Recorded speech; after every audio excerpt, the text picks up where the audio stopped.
রান্না করছি chicken curry. এটা ফ্রাইড রাইসের সঙ্গে খাওয়ার জন্য করছি আমি।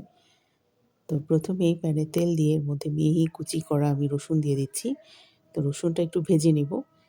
একদম গোল্ডেন হয়ে আসলে তারপরে এর মধ্যে আমি দিয়ে দিব টুকরো করা চিকেন। চিকেনটা আমি আধা ঘন্টা আগে আদা রসুনের পেস্ট আর লবণ দিয়ে সামান্য মাখিয়ে রেখেছিলাম। তো এটা ভেজে নিচ্ছি এর মধ্যে। এখন দিয়ে দিচ্ছি পেঁয়াজ। পেঁয়াজটা ৪ টুকরা করে পেঁয়াজ। তারপরে পাতাগুলো এভাবে খুলে দিতে হবে।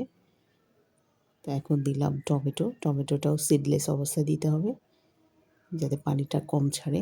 তারপর দিয়ে দিচ্ছি কাঁচামরিচ। কাঁচামরিচটা একটু বেশি বাড়িয়ে দিয়েছি আমি। আর দিয়ে দিচ্ছি সস, টমেটো সস আর সয়া সস।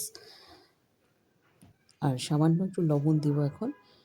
তো লবণটা একটু বুঝে দিতে হবে যেহেতু সয়া সস ইউজ করা হয়েছে। আর এখন যেটা দিচ্ছি সেটা হচ্ছে ২ টেবিল চামচ কর্নফ্লাওয়ার গুলিয়ে এর মধ্যে দিয়ে দিব।